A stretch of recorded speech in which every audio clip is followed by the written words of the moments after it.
सजल सवारल बारू। अगर आप खेसारी लाल यादव के फैन हैं तो हो जाइए तैयार, क्योंकि खेसारी भैया का एक बहुत ही प्यारा, बहुत ही लाजवाब लोकगीत गाना है, जिस गाने का नाम है हद कह दिए राजा जी। और ये गाना ग्लोबल म्यूजिक जंक्शन से आ रहा है। समझिए कि ये गाना एकदम ब्लास्ट होगा मार्केट में, क्योंकि इस गाने को लिखे हैं कृष्णा बेदर्दी और इसके म्यूजिक कंपोज किए आर एस शर्मा।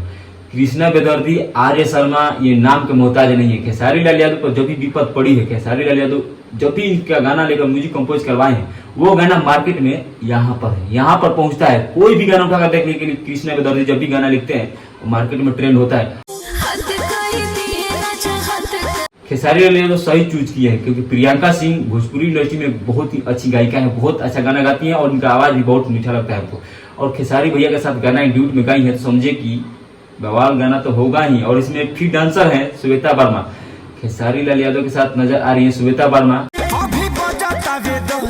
एक बार जरूर आप ग्लोबल म्यूजिक में जाइए और ये गाना को प्यार दुलार दीजिए, जो एकदम फाड़ देगा गाना भाई। लगन में खेसारी लाल यादव का गाना चीर फाड़ देता है। और ये सावन का गाना आ रहा था खेसारी भैया का, जो उनकी आवारा बलम था वो ट्रेंडिंग में पहुंच गया था आप लोग को प्यार की वजह से। और ये भी खेसारी भैया गाना से उम्मीद करेंगे कि जितना भी हो सके खेसारी भैया का गाना को पहुंचाइए, नंबर 1 ट्रेंडिंग करवाइए। जिस गाने का नाम हद कर दिया राजा जी, एक बार जरूर सुनिए, झूम जीव। बहुत ही खतरनाक गाना बा खेसारी भैया के। आ तारा तो सुनने के चाहिए इसकी खबर। खेसारी भैया का कटर फैन हुआ तो सुनिए जाके ग्लोबल म्यूजिक जंक्शन पे, और ये वीडियो को भी शेयर कर दिया, कमेंट लाइक जरूर करिए। काहे कि वीडियो बनाने में मेहनत लागेला, लेकिन खेसारी भैया के तू और फैन हुआ तो जरूर सपोर्ट जरूर कर।